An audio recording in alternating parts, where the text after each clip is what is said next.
All right. Hello, everyone. Welcome to the 56th episode of the PokeCells official podcast. My name is Rocky Mitchell. I'm your host as always. And this week I am here with another Nashville native, literally in their not card store, but in their TCG selling Music City. Alton, Nashville's known as Music City. We've got Music City Games. Jonathan, thank you so much for coming onto the podcast. Another Nashville native Pokemon vendor here in Tennessee. So without further ado, you could just introduce yourself for those at home, Jonathan. Yeah, for sure. Well, thank you so much for having me. First off, Of course. I enjoy these. These are fun. I feel like I get to learn more about some other local vendors that I maybe have just shook hands with, but not really got a chance to talk to and learn much about them. But yeah, my name is Jonathan Miller. I am 33 years old. I started my own card selling business in early 2024. Started vending in July of 2024 and have been traveling and creating content and having a good time, man. It's been a blast. It's something I'm truly passionate about. I love Pokemon. I have since really early when it came to the States. When I think I was like in third or fourth grade when it first came out, and it's been a blast. So yeah. Awesome. Yeah, that's great. And yeah, so that's also like it's funny that you say that's another reason why like I love to do these podcasts is like I get to one, it's like I get to, it's content, it's cool, it's just something I get to do. It's relatively, simple.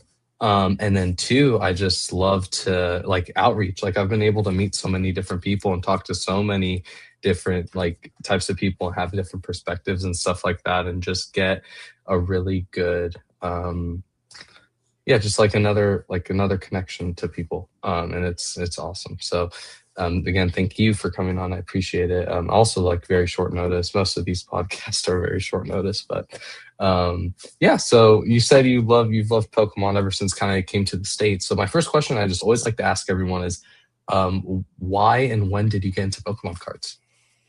Yeah, well, so early on when it first came out, like I said, I was in like third or fourth grade, Mhm. and I started watching the show, and it was super fun. And I remember, so actually, you're familiar, obviously, in the Murfreesboro area. Are you in the Murfreesboro area? I don't know if you I'm in stay there or not, but Goodlettsville. okay. So I've lived in Murfreesboro for a large portion of my life, actually. Mhm. And we had a Toys R Us that was very popular that did like the Pokemon League when it first came Mhm. out. So you won't remember this because you were too young, but there when they first released Pokemon and the trading card game, Toys R Us had this really big initiative to help young kids play. And so the Mhm. Pokemon company had something called the Pokemon League, which you could earn the coolest thing. You could earn the actual badges Mhm. from the show. So what was really fun about the show was that Ash was traveling, he was fighting gyms, and he was, earning badges. And so in the Pokemon League, you could earn a badge, but you had to, so they gave out these little booklets and you could go Mhm. and play. And so I started doing that and had so much fun with it. And so I was really enthralled with Pokemon. But like most kids my age, shortly after Pokemon, as we got a little older, I got interested in Yu-Gi-Oh! And so I Mhm. started competing in Yu-Gi-Oh! And then I stopped with Pokemon. So I didn't really find my way back. And then, of course, just like most people, I've always enjoyed the Pokemon games on handhelds for, over the years. So I never stopped doing that. I always enjoyed Mhm. those. But I came back to Pokemon, and my story is like pretty similar to other people. From when the pandemic hit, I was working for the Dallas Mavericks, and Uh-huh. we had just had my firstborn, my son, and we were like, "Whoa, this is scary." And so my boss was like, "Yeah, you can just go back home," because we didn't know what was going to happen, right? It was Mhm. like, "Whoa, we're living in a Yeah. different state." We just had our son during the pandemic, so that was scary. It was like, Mhm.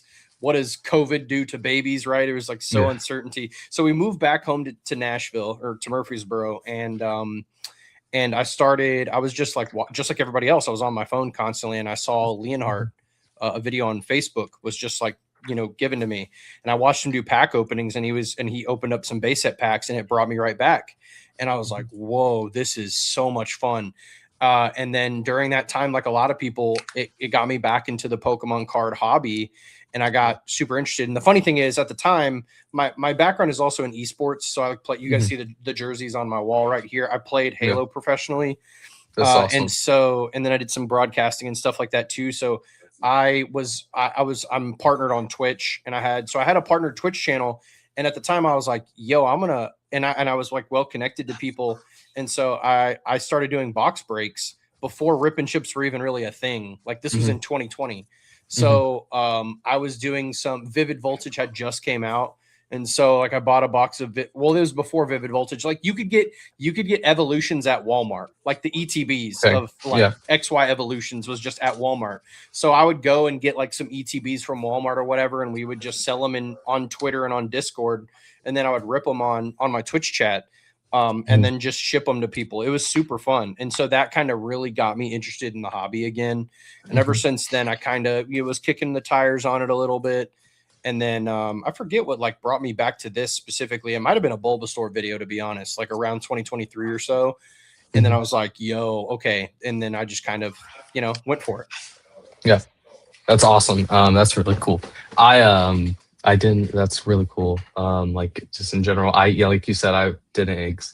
I guess I didn't exist during that. Yeah, I mean, you're not wrong. That was a funny way to say it, though. Yeah, during the Toys R Us League days. But bro, so cool, man.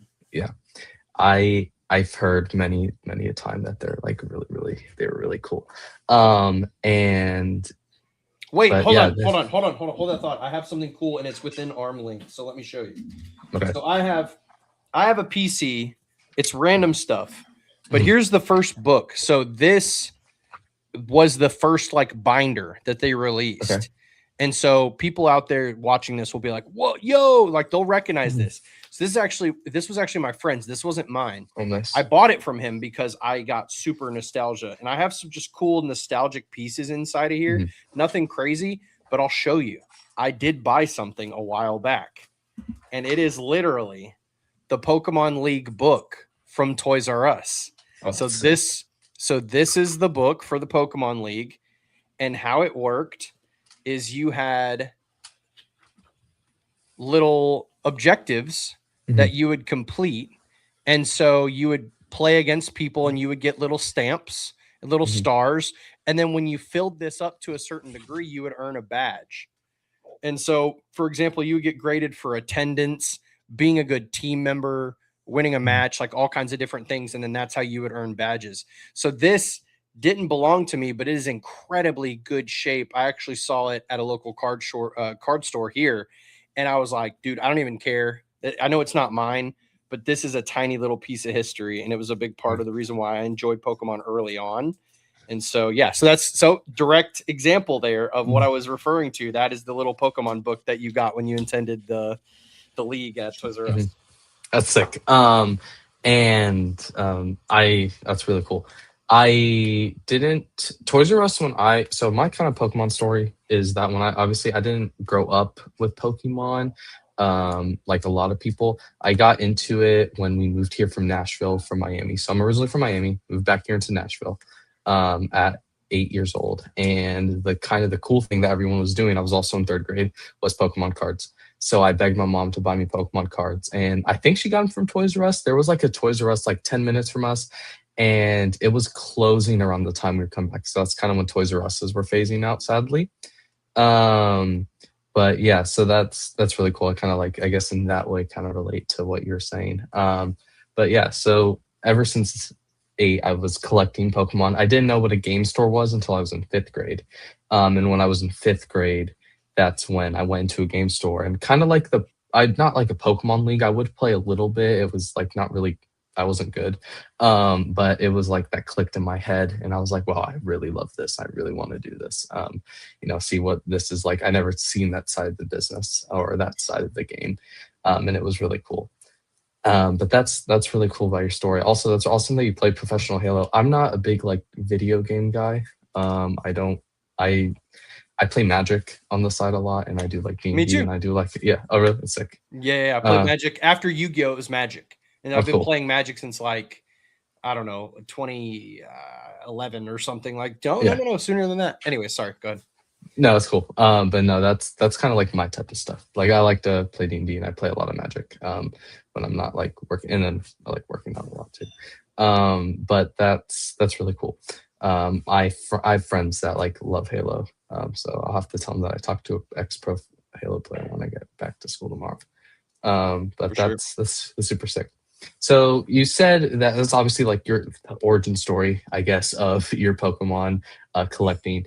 And you said you started watching like a Leonhardt video, then like Bulbasaur, and like early or later 2023, you're kind of starting to feel like, oh, this is like actual like a viable business. People are obviously doing this in a way where it was, like making good money. 2023 or 2020, you said you started vending 2024. That was kind of not like a was it bull? No, it was kind of like slowing down at that time, correct? Honestly, it all just kind of feels like a glazed over bull market. I mean, sure, Hmm. we had our moments where things slowed down. I would say towards the end, my experience, I've gone through two holiday seasons selling Pokemon cards Hmm. now, and going like basically post Halloween, it's just downhill, right? Like Hmm. you would think that it's like, oh, people are buying Pokemon cards for present. People are not buying Pokemon cards as presents. It is like you're gearing up for like normal Christmas Hmm. holiday stuff.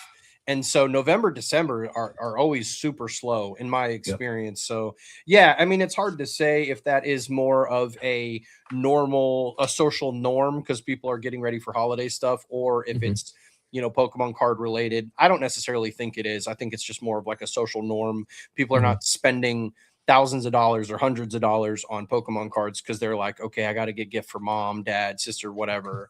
So yeah, I would say, go for 2023, stumbling across Bulbasaur and seeing that he made videos about that. Like I got interested. And the funny thing is even though I had like really cool esports jobs and like I've had like a pretty awesome career professionally. Even with that, like I still had moments where I was living paycheck to paycheck. So I didn't have a ton of Hmm. extra money. I didn't have like a PC necessarily that I could rely on outside of my magic cards. Honestly, like I had a pretty decent because I played CEDH. So, Oh my gosh. my commander deck was like I actually sold it going into this, but it was like almost 2 grand. Like Yeah. for those Yeah. for those magic players out there, like that reaction right there was warranted because to play competitive EDH is expensive because it's Yeah. like basically okay, everything's legal and all of the cards are super expensive. Hmm. But yeah, outside of my like magic cards that I could lean on, me and my friend Christian, who's my business partner, Hmm. I wanted to do this, and I actually reached out to all. I have four close friends that we, ironically, that's our CEDH pod. So we would get together and just play CEDH. There you go. And I went to them and I was like, "Hey, I want to do this. I want to like open a card store." That's how it started. I wanted to open an LGS, Hmm. and then they're like, "I don't know." And my buddy Christian was like, I guess." And so he kind of just tagged along with the idea. I was supposed to open up a store actually in 2024 with Hmm. another friend of mine who is also a big Magic player. Ironically, it's kind of funny. He owns a string of local game stores out in Arizona or New Mexico, Albuquerque, and Cool. those areas. And so we were going to partner and open a store here. And that's Hmm. how Music City Games came to be. Is originally we were intended to not just do Pokemon; it was supposed to be Magic and all other TCG. Hmm. And then last minute, he was like, "You know what? It's probably not a great move to do this yet." And so at the same time, I was kind of teetering because I was like, okay, the cost to open a store, the cost to build community for product, like there was just so many variables that I wasn't sure I wanted to dive into. And so around that time, when I'm like considering opening a store, maybe not, that's when I stumbled across a Bulbasaur video. And I saw he was at Collecticon and he did this was just vending and recording his experience. And I was like, man, that I could do that, right? Like Hmm. I'm, content creation is kind of my background. When I wasn't after I got done competing in Halo, I was doing like just leaned really heavily into marketing. I co-founded a marketing platform that ended up selling and kind of stayed in the realm of content creation and creator economy. So I was very familiar with content. And so I was like, you know what? I could probably do that. Like that actually looks fun. And Hmm. so that's kind of where I leaned into. So I was like, right away, I was like, okay, I want to do content Yeah. for the sake of building. So yeah, so that's why that's really how I got started and why it was like, but from there, what we did was me and my friend Christian, we took 400, actually, no, it's $200. We actually started with a third friend. We did TCG, put $200 of our own money into like a pot, sold it on TCG Player, took that money, and then just started churning. And then the third person dropped off because they were like, I can't really handle the workload or whatever. And so then it ended up just being me and Christian. And so we restarted, did another TCG business, did the same thing, dumped $200 of our Magic cards, sold them on TCG Player, took the money, and then just looped it. And that's how we got to here. Like, we didn't take any investment. We didn't really have investment dollars to dump in, really. And yeah, it just kind of grew over time. That's awesome. And that's a cool, that's an awesome story. And a lot, actually, it's crazy. I started with like a $200 binder that I sold on eBay. That was like my childhood binder that I completely sold on eBay. And that's how I started on here. And now I do TCG Player, which is awesome. I love TCG Player, even though fees are crazy. It's so fun. But that's an insane like story. I love that. And Christian is, I know I've seen him at shows. He's the other one on here, or the other Music City duo. And I really didn't realize this at first, but how much having a partner helps. Like, I kind of did the same thing with my friend Max, who I'm sure you've seen him at shows. Me and him always like are now like pretty much together on this. We call like almost every night, and we're like always strategizing what's the next best, and just having that other person that like gets it and like understands like, okay, this is what we buy at, this is who we're selling to, these are our people, okay, this is how much we need for this weekend to make, like, et cetera, et cetera, et cetera. Like skyrocketed like what we were our operation, and it was crazy. I was like, it was awesome. I didn't realize how much that could help. And that's really cool. And yeah, I always think that game stores are always like the end goal. Like, that's kind of what me and Max's end goal is like, we want to own like a game store. We don't know what or where or who or what, but like when. But that's like our goal in the future. And I think that's really cool. Story that you said. And vending, honestly, when I got like, I didn't start by like walking or stuff like that. Like, I just started vending. And I love vending. Vending's like really, really cool thing. But having sold all that stuff on TCG Player, then turning it into, what you guys are doing, what you said you were doing like esports content, that type of stuff. Did you just go all in, or did you guys have like separate jobs, like you're kind of doing it on the side? Like, how was that kind of dynamic? Yeah, so to start off, that's exactly what it was. So I was there was actually a LAN center here in the Franklin area. It was in the Cool Springs Mall called Belong. And I was the GM there. And so that was my store, and it was really cool. And we, again, just kind of used my esports background to build community there. And it was great. Like, we had a really awesome arena, and that ended up going under because of the other arenas in the network were just not doing as well. So the business folded, unfortunately. And then shortly after that, I started that, kicking the tires on doing the card business. And then shortly after that, I got a gig as the social media manager, marketing manager for Alestrals, which is a TCG game that's still operating to this day. Actually, it's really cool. It's actually the creator of his name is A-Drive. He's a really big Pokemon YouTuber. He's the creator there. So anyways, so I was working with them. And so while I was doing that, I was also building Music City games. And so Christian also has a really successful career. He's in the medical field, I believe. And so he's doing his thing. He is a minority owner of the business. It is mostly me. But that was kind of my thing. I was like, hey, I'm going to go all in on this. And he was like, all right, I'm here to support you. So, but yeah, it very much was, just doing what I could with my every extra minute of my day and time to create content, to list stuff, to flip deals, find stuff on Facebook Marketplace, drive hours away to do a deal, that type of thing.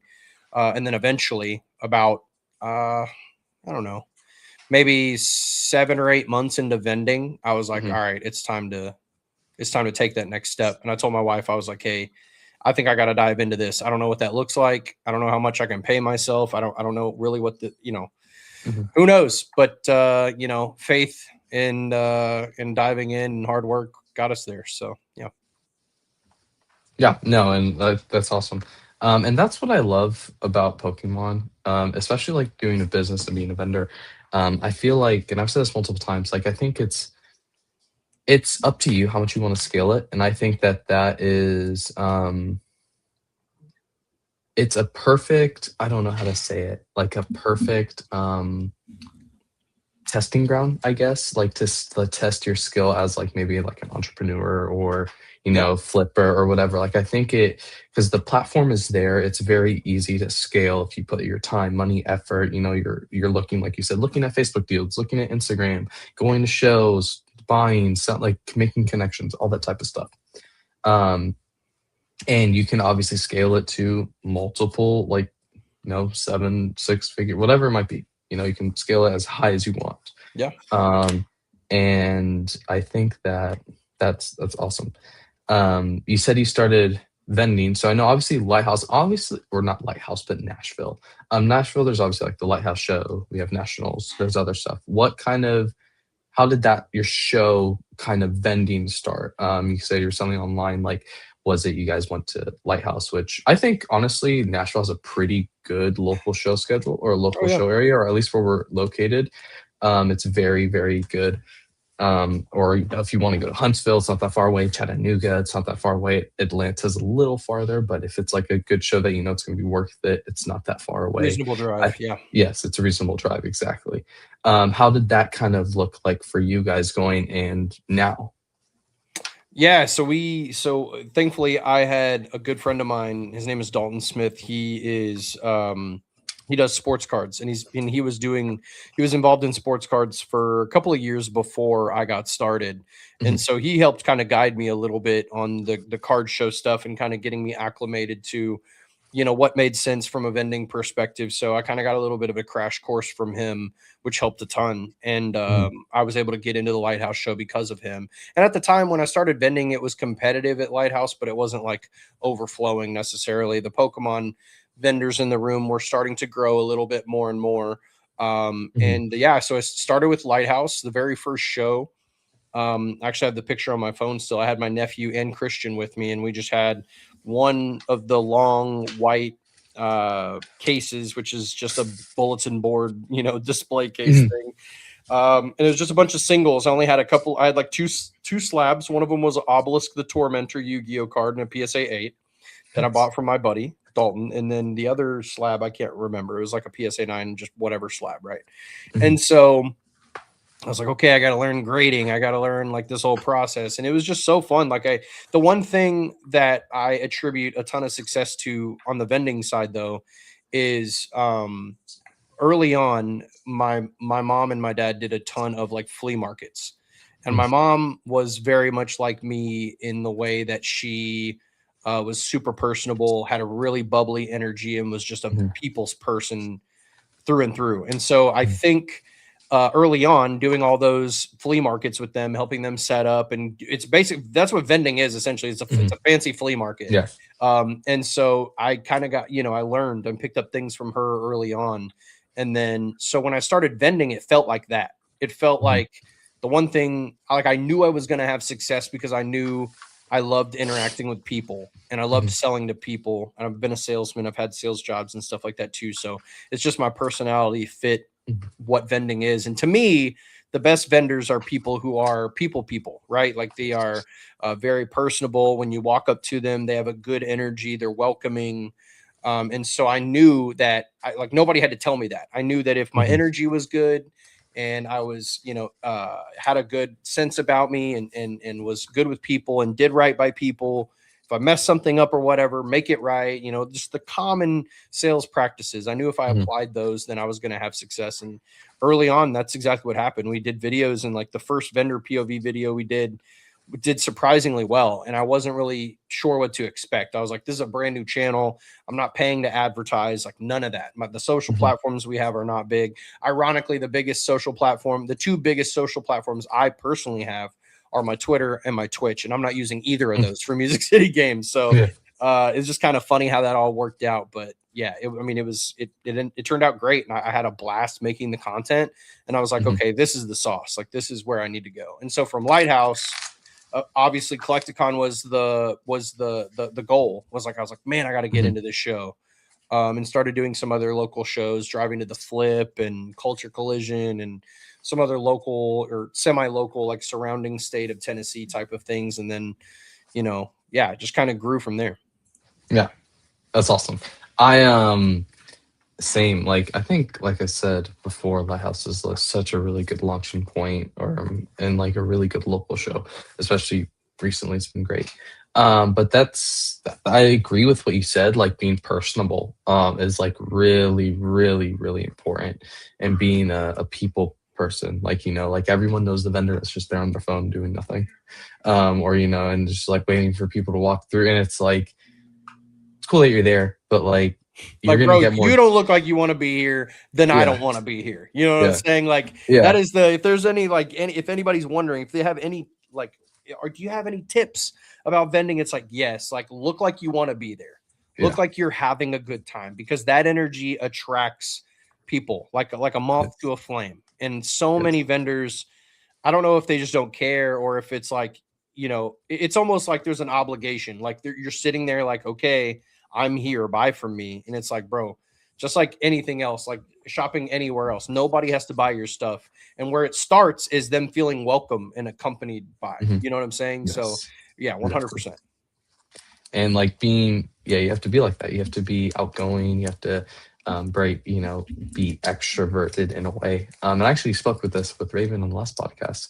And it was kind of like she realized she had to become more extroverted because she was Mm, introverted. She realized she had to become more extroverted. So being a vendor made her more extroverted because you're dealing with people all the time. Like, most vendors are super exhausted after a show. And it's not because we're crunching numbers or doing that. It's just because we're interacting with so many people yeah. during the day. Like, there's times where like you'll just be doing deal after deal after deal after deal after deal after deal after deal. And you realize it's like, 3 hours has passed by, 2 hours has passed by. And it's like, where did that time go? And it's like, I've been, in those 2 hours, you've probably dealt with like like 20, 50 people, like just like really, really going through it. And obviously it's great. Like it's not a complaint to me. I love doing that. I love talking to people. Now I do like kind of how our partnership works with me and Max is I don't want to say he's more extroverted than me, but he's now kind of like the spokesperson, like running the table, and then I'm just the guy on the laptop with the sheet. Like I'll help people do deals. I'm always checking, making sure like, yo, how are you doing? How are you? But most of the time I'm buying now, which is it's obviously it's good, but like at the same time, it's like I miss like being that person that is just like, yo, what's up? Welcome to the table. How can I help you guys? What are you guys looking for? Oh, you're looking for that. I know a guy like two tables down. He has that exact card. I don't have it, but let me lead you to him. Like that type of stuff. And just being personal, being friendly, being kind is just always a great time, and is always gonna be good business practice. For sure. So, what was y'all's first like Collecticon? First Collecticon. That's actually a pretty interesting story, because we couldn't get in. Just like everybody else. It's a Yeah. very competitive show, and I didn't really have any in or anything like that. So what we did was, our first Collecticon was Atlanta 2024 in September. And Mhm. so what we did is we went there specifically for the trade night at Cards Mm. HQ. And so the idea was, okay, if we can't get into the show to vend, then we could just go to trade night, interact with all of the same people that are going Mhm. to the show, do our best to, get there nice and early, set up like we are vending, and Mhm. just kind of see what we can do. And we ended up doing a video for that, and it was literally like a card show for trade night. And that trade night was insane. It was the biggest night of sales that we had ever had at the time, which I want to say was like, I don't know, $2,800 or something. But Mhm. we did almost 3 grand that night with like just okay inventory, like nothing crazy, because you can't really set up a whole lot anyway. Like, you have a limited space. And so we just found Mhm. a table, set up, recorded, and then just did our thing. And so for us, we just drove down. We didn't really have very many expenses at that show, so that was a successful weekend. Yeah. But the cool thing about that show was that at that trade night, I met my good friend Patrick, Pokemon Patrick, who a lot of us know, Mhm. who's a local of ours here. I had no idea who he was. And I just had, again, like this just goes to show, just if you have very good, genuine energy when you're interacting with people, like networking is just so, so crucial. And so I meet Patrick. I don't know who he is. We get to talking a little bit because he bought a card from me. And I basically told him, he was like, "Oh, are you set up this weekend?" I was like, "Nah, man, we couldn't get in. So we drove here from Tennessee to just set up at trade night, and rub Mhm. shoulders with people." And I guess he just, really respected that. And so he was like, "Let me see what I can do for you in the future." And so, couldn't get me into several shows, Collecticon after Collecticon passed, but eventually there was an opportunity and he did remember me and he hit me up. And so that was, a big shout out to my guy, Patrick, who's Mhm. been, a godsend in that way. And has really helped me kind of introduce me to people and get me networked. And then that was it. Mhm. That was my foot in the door. And then we got a chance to start going in and now we're plugged in at every single show with Jason Page and Ryan. So it's been great, man. It's been great. Yeah. But I would say another tidbit from that part of the conversation would be, if you're somebody out there who is aspiring to do this and you are like discouraged because you can't get in, or maybe it's, you just feel like you're not making any headway, the best thing you can do is show up. Just Mhm. show up, interact with people, talk to people, show their face. The one thing I love about you and what you do at card shows, and again, this is a big compliment for you because you're a young guy, you're a young cat, Mhm. and you're already understanding the importance of like networking and getting your face in front of people. When you were, I was watching your stories and stuff from Chicago Mhm. this past year at Collecticon, and I saw you, and you were like going up and doing deals with Goated Pulls and interacting with some of the other creators and just showing face and rubbing shoulders, and then eventually here you are, right? And I Yeah. thought that, and I also thought it was interesting, not interesting. What's the proper word for it? I thought it was smart, where you were like, "Yo," because I had a Poncho 9, and Mhm. you were like, "Yo, do you want me to go shop this for you?" And I was like, "I guess." And so you're like, "All right, let me take a picture." And you just hustled another is like consignment, but at the same time, it was super smart because a Poncho Pikachu is a very expensive card, Mhm. and whether it's yours or not, like you're doing the deal. So Mhm. the perception for someone else is you're this guy who has this really expensive card and you're trying to Mhm. do a deal. So even Mhm. if it's not your asset, you're brokering the deal, but the important part of the interaction is that you get to interact with someone else and potentially Yeah. build a relationship, a friendship, or whatever Yeah. with that. So super, super smart Yeah. by you. And kudos. Like that is, if you're a young cat out there, you're somebody who maybe doesn't have, much, or maybe you're worried because your cards aren't big enough or whatever. Yeah. That's a perfect example of a way that you can get in and just start hustling, Yeah. because that equity and that the equity in you building a potential working relationship with someone who you value or who you think you can learn from.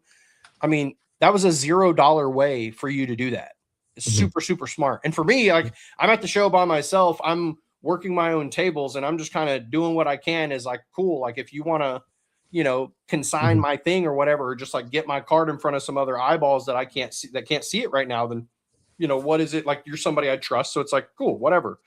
Yeah. So yeah, just wanted to point that out. I thought that was very, very smart of you. And obviously it didn't, so it didn't, the end of the story is it didn't work out necessarily, Yeah. but I did do a massive trade for that card a couple hours later. So who knows? Yes. Maybe it's somebody who Yes. saw you had it and they came in. Who knows? Yeah. Who knows? I appreciate that. Thank you so much. And that's what, like, I say this. Feel like I say this every podcast, but Chicago Collecticon, I think, like, literally changed my perception of the hobby. Like, it's really when I was like, okay, this is like serious. Like, now I really understand it. Yeah. And something I like to say, and what I said in Chicago, I kind of coined it when on a story or something I put, but I said it like Collecticon, no, Connecticon. And it was like, that's like a Mm, place to like meet people and like network. And um, again, like that's what I like me walking around. I learned like very valuable lessons. I didn't start doing like the wholesale stuff that we do now, but I started like middlemaning a lot, and I was like, okay, if person A has a card and person B wants it, but they're two separate vendors and they can't meet each other, or they don't even know who each other is. I know most of these people. I know what person A or person B is buying at what rate. I just go to person A and be like, yo, this guy's selling such and such a card. He's buying at this percentage. I can move it for you. Just give me like, $50 or whatever. If it's like $1,000 card or whatever, like just give me $50 or whatever. Like a percent of it, like 1% of the sale or whatever it might be. And most of the time it's like, yeah, sure, that's fine. Like I did that for I moved to Poncho in Chicago and like some other stuff. But dope.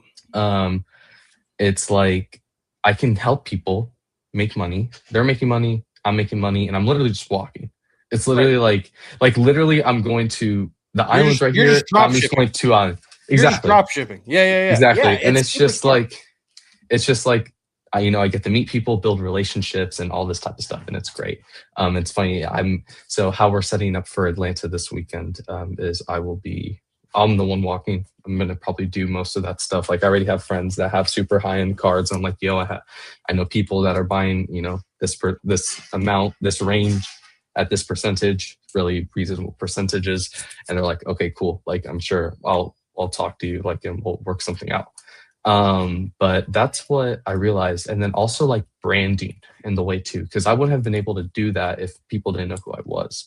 Like once people started knowing who I was, and like, I don't have a crazy big Instagram, or I have like a stupid small YouTube channel. I don't work that much on YouTube. I should. I just post my podcast, post some reels.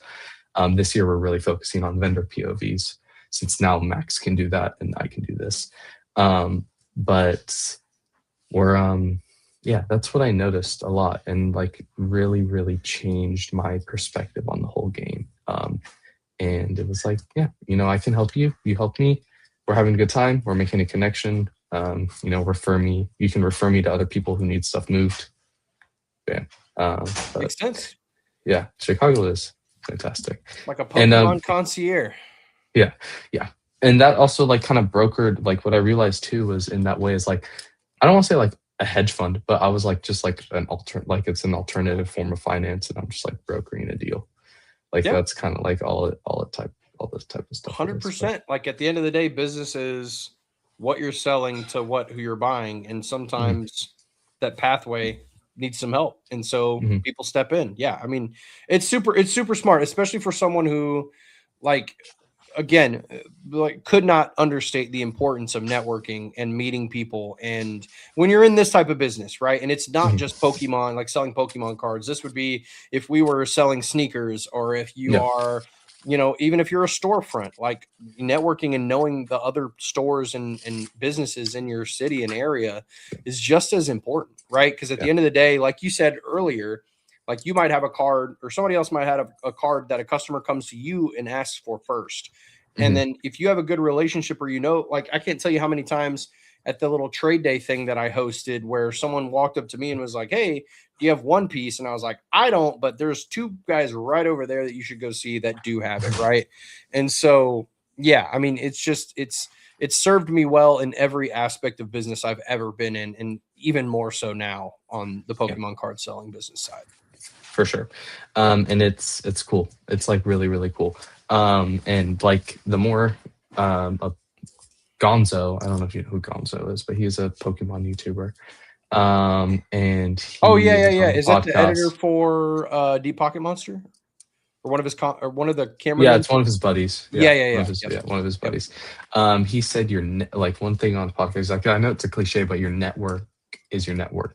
And I was like, that's so true. Like the more people you know, the more hands you're going to shake, the more business is going to be dealt, and everyone's going to be happy. 100%. And it's just facts. Like that's literally what it is. And that's something I'm excited about, and like I look forward to, because now, like, the last Collecticon I did was in November or October, I think, whatever, one of those months. And I wasn't super close with a guy, but now I'm more closer because we've been working together on Instagram, all this type of stuff. And I'm like, oh, cool. Now I get to go to Collecticon. Like we actually get to talk in real life and meet and like actually have a good time. And, you know, do whatever. I get to, you know, he's buying a lot of sealed. So I get to move sealed for him and all this type of stuff. But it's just fun. And it's really cool. To do that, and I'm really blessed, like to be in this situation where I was. Like I said, like that show changed my life, and yeah. So I want you mentioned it earlier. I wanted to get into it. The trade day. I wasn't able to come, and I felt so bad. I was like, I had everything literally planned up. Like, you know, Lighthouse was canceled. I had all my I was like, boys, we're gonna play Magic today. We're gonna be, you know, having a good time, all this stuff. And then like your trade day was announced. I'm like, oh my goodness, I could have gone. Like I was like, oh my goodness. But how was it? Explain what was the Music City game trade day? Yeah. So it was like you said, we had a local show this past weekend, Lighthouse, that got canceled, and for so many people, that show is a big part of their month. And it was for me too. It was like January was pretty light, so not having that was like, dang, that's kind of a bummer. And so immediately, as soon as it got announced, which it was announced with like less than 24 hours notice, Mhm. and so we were everyone, the thought was like, okay, where's everyone going? And there was one show in Springfield that a lot of people were starting to be like, okay, maybe we'll go there. And then I was like, you know what, I'm just going to pull the trigger on this, because I've had an idea of running my own show potentially, just for fun. I've held off from doing it because there's not really a huge need for another show in this area. We have Girls in Glory. We have Joey's show, PokeFest, that happens once or twice a month or so. And then, of course, we have Lighthouse. So it's like that's all Nashville area. I don't really want to compete with anybody or do anything, like, you know. So I was like, Mhm. okay, you know, I'll just kick, you know, whatever. But this opportunity showed up, and I was like, you know what? It was like, man, I just want to host something. And so what I did was, the idea I had was, okay, I'm just gonna see if I can rent some space. There, I called a couple places and was very calculated of where I wanted to put it. Thankfully, the first place that I wanted to go was willing and able to accommodate. We didn't have much space, but I was like, screw it. Like, I'm just gonna rent a space and tell everybody we're here now. Mhm. And I had a decision to make. I could have called it a card show, and I could have charged, you know, vendors to set up and gone that route and would have paid for it and then some. Or I could refer to it more as like a trade day, where Mhm. I want it to be free and I want people to just have a place to go, and I could Mhm. build equity within the community in that way. So Mhm. if I decide I want to host something, I have positive equity with people. It's like, hey, this guy hooked it up. You know, he didn't charge us anything. You could just come for free. That was Mhm. dope. I had a good time, or I was able to sell, or whatever. And so I was like, I would rather do that Mhm. and be out, you know, 500-600 bucks, and just, you know, do something cool for the community, and then be able to go that route later in the future if I wanted to. Because again, I think that, you know, I have a lot of experience in building community. Like, I did this with Belong Gaming Arenas. We had a very successful arena for this. And at the end of the day, if you want to grow something, you need to add value first. Mhm. And there's so many card organizers and just, you know, TCG shows and stuff that missed that mark. So that was the idea. I was like, I'm gonna just host something completely for free, eat it on the chin for the cost, and see how it goes. And it was awesome. Like, a ton of people Mhm. showed up. I didn't count the exact amount, but throughout the entire day, we probably saw 200-ish Yeah. people, maybe a little bit more. And from like 11 to, I don't know, like 2, it was like shoulder to shoulder in there. Now, granted, it was 1,100 square feet of space. Yeah. So it was, if we had 70 people in the room, we were shoulder to shoulder. So, Yeah. you know, it's nothing crazy, but yeah, it was really, really cool, man. It was fun. Everybody was super appreciative.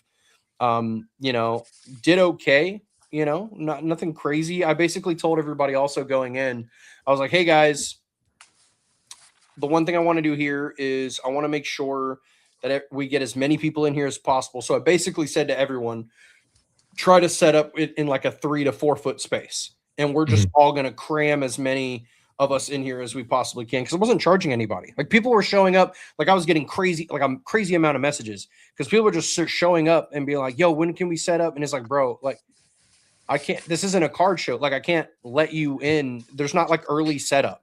It's like, show up at this time when we open, and then just, first come, first serve type beat. So have one case, 2 case. Yeah. And so everybody was understanding of that and super friendly about it. And yeah, man, we just made it shake in this tiny little space. So I think the idea is to potentially try to do that maybe once a month moving forward. I don't know. I'm not quite sure. I'm taking on a lot right now. I'm doing my Titans content for my Titans content channel. And then I'm also doing Music City Games content. I'm also, the sole, working person for Music City Games as well. So I'm doing all the pricing, doing all the buying, doing all the shit. Christian comes when he can and when he's available. So anyways, I'm just saying I'm taking on a lot. So I don't know if adding a show and doing a show regularly, one, makes sense for the community, and two, is viable for my time. So, we'll see. But overall, for like it wasn't even 24 hours. It was literally get the space, make a graphic, announce the show within like 5 hours. Yeah, no, it was awesome. And I think that obviously, like, from what I saw, like, it looked awesome. It looked fun.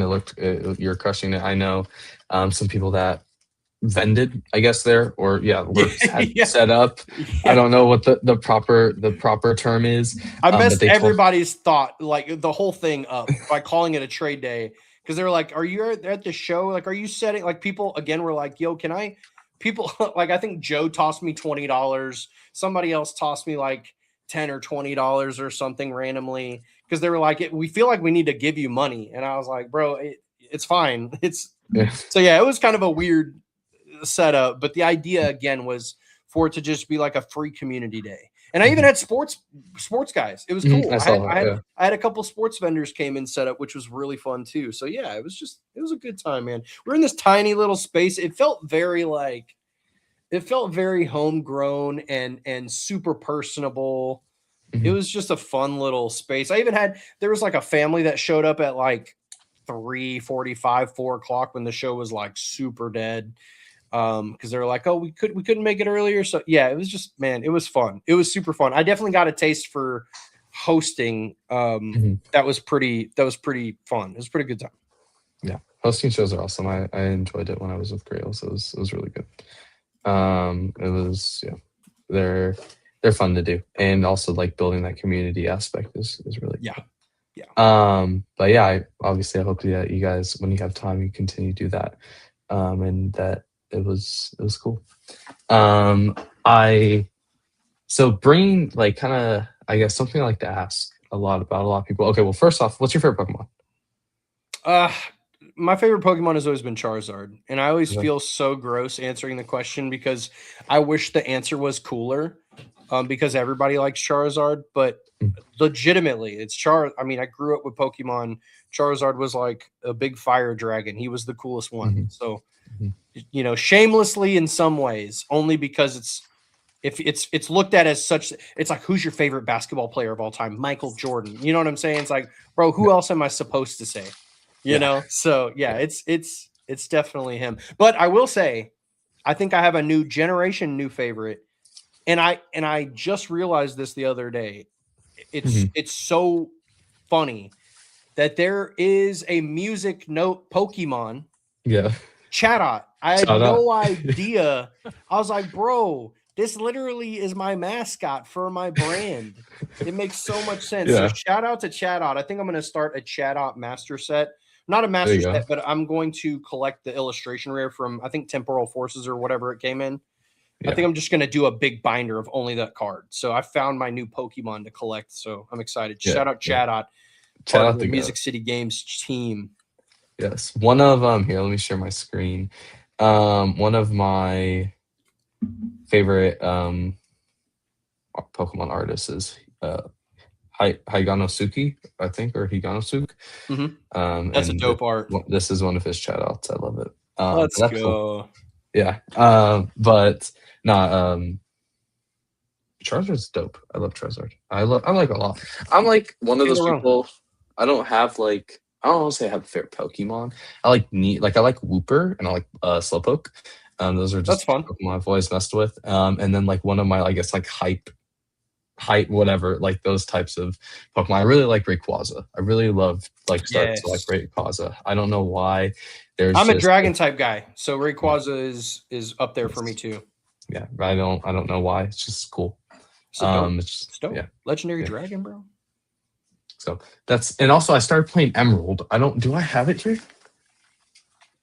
Oh, This I don't know if I have Charizard, it. this Charizard back here, Mm. this slab right here, that's a PSA 1 base set Charizard. So I know I forgot to mention that. I know What's you're a up? big PSA 1 guy. So Yeah, I actually just picked this one up today. I was it'll nice. be in Atlanta. It's a shadowless Chansey. Oh, nice. PSA 1. And yes, and the guy bought also sold me a confetti guard because all my confetti guards like disappeared within like 10 minutes. But I opened it and I put it on it because it like matches the hollow pattern perfectly. And I'm like, okay, cool. That's going in Yeah, the it does case look in good. Atlanta. Heck yeah. But no, I think I have a PSA 1 Charizard. Hold on. I ain't got me on my kick. Well, I just needed a set for my collection because I accidentally started PCing the Gen 1 starters, like not even on purpose. It just kind of happened naturally. So I have a bunch of like right behind me here that I'm pointing at is the illustration rares. It's the Obsidian Flames promo Charmander, the Stellar Squirtle, and Stellar Bulba. But right here is my base set of the big three. And I had the Bulbasaur and the Blastoise and the Venusaur for the longest time, and I just couldn't pull the trigger on the Charizard because I don't really keep anything PC'd because Yeah. I'm just everything goes back into the business, right? I'm trying to scale here. I'm trying to grow. But I was like, you know what? I just need the big three. It's just a part of my history or whatever. And so I was at the Wilson County show a couple months ago in Franklin, the Nashville card show in Franklin. And I walked by a sports vendor and he had a base set PSA 1 Charizard. And it was a little under market too. And I was like, all right, boom, here we go. Just went with it. Yeah. There you go. I think that's awesome. This is my PSA 1 Charizard. It has some adhesive on it because I need to clean it. Sticker, but this is Nice. This Plasma is one. It's Storm, like it's like a shiny Charizard, I guess. Yep. But yeah, no, I have definitely gone a lot into the PSA ones just because one, I think they're undervalued right now. Unless if it's like a super hype like Gold Star or something crazy. They're very undervalued in my opinion. And they are kind of robust to the market. Like there's not many sales. It's kind of those things where there's not many sales. I don't want to say you can make up comps, but you can pretty much like for example, I have a card here that was last sold. This card right here, it's one of my favorite cards. It's Deoxys and Espeon Promo? tag team off. Yeah, promo. Mhm. It's PSA 1. Last sale on this was in June 2024. Yeah. Yeah. Well, So I can tell you why. The reason why it's unique is because traditionally speaking, the better the condition of a card, the more it's worth. But the problem is that PSA 1s go in the opposite direction. So that card not slabbed is worth way less. So so from a perception standpoint, you're like, okay, cards in bad condition, so should be worth less. But PSA 1s are hard to achieve. So then there's like a premium that's added onto a card that's in terrible shape. So it's like two forces going against each other, like bumping into each other at the same time. So that's why PSA 1s are so interesting to me. Because I agree. Because like they're like most of them are pretty low pop because ones are just hard to achieve because it's like how much do I damage this card? Well, if you damage it too much, PSA is just going to send it back to you and say we can't grade it. So you have to. It has to be damaged just right for it to fall into the very bottom of the bucket. So I think PSA 1s are super interesting in that way. And you're right. It's like they're harder to comp because it's like, bro, this card damage is like $50, but in a one, there's only like 13 of them. It's all like, it's like 250 or 100 or whatever. Yeah. So something that for me, I realized, and with ones is like super low niche, and it's kind of funny what you said. was that I think I actually just got my first sub back from Ash Cards today. Not like hasn't come, but the grades have popped. Mhm. And all of it was PSA 1 material. Wow. Um, and I have not completed my sub or paid for it yet because I'm gonna do it after this weekend because I'm just gonna come in cash heavy. There's like a 30-day thing. I'm like, let me just wait the weekend. It's not that, I'm fine.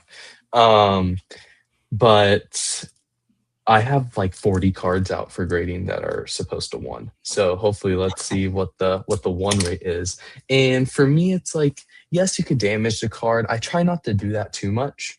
Um, but what I do see and kind of what I think about too is like think some people will try to like restore a card to get a 10, right? Mhm. To get the grade that they want. I see in the same way kind of for ones. Like you guys are trying to get a certain grade. You're going to try to do what you can to get it in that grade. Um, but that's kind of like my, I guess, take on that. But I like ones. It's niche. And that's something I've also figured out. And just in businesses general, just like find your niche and like just nail really hard on it. Um, which has definitely helped. And there's definitely a community for it. It's really cool. It's There really, really is. cool. There is. I haven't had too many, but every time I've had one, it's moved. I've never had Mhm, an issue selling them. So, mhm. yeah. Yeah. I'm excited to see how it does in Atlanta because I haven't had a lot of these. Like I've had a lot of these for a little bit. And I'm gonna try to, hopefully they also because they're not crazy expensive, but it's like I'd rather have that money transferred somewhere else. Right. So the downside is you can't just like put in like a wholesale thing, or you can't just like offload it to someone super easy because it's a one. So whatever. There's a Facebook group that I'm with, and most of that time I put stuff on there. So, but yeah, I so you say your favorite Pokemon is Charizard, and Dragons, and then my second question that I always like to ask everyone that comes onto the podcast was for me. So my first card show that I ever went to was the Nationals here in Tennessee, which is it's an amazing show, like big 3-day show that we have here. And That I keeps falling on always CollectCon weekend, by the way. yes, I will be here instead of Miami just because it was yeah I couldn't get a table and just complicated stuff. Um, but when I was walking around vendors, I don't remember who I bought it from, but I bought a Evolutions Charizard Hollow, and I bought it, and I was like, wow, like this means I must be, like I'm in this. I'm submitting to it. It was kind of like a memento to myself.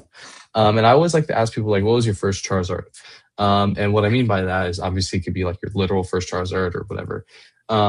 But what was kind of like that moment for you that you realized that you're like, okay, I want to go all in on this? I know you kind of hinted on stuff before, but is there like a couple, like a defining moment or some moments that you're like, oh wow, I want to do this? I know you guys talk about like Atlanta and like that type of stuff, but like an actual like something that clearly stands out to you in your brain.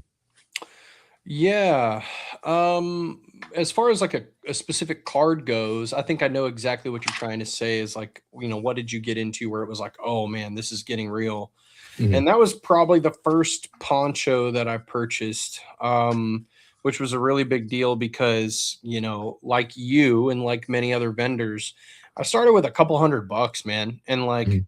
flipping cards, you have to flip an ungodly amount of cards to get to where we are today. And like Yeah. just in full transparency, we're probably sitting at like just shy of 50K, right around 50K in inventory, which is a really big deal because Mhm, getting to this point, selling $200 worth of cards and then buying $160, buying another $200 worth of cards, but for 160 or 150 or whatever, mhm, and then going and flipping. It's a lot.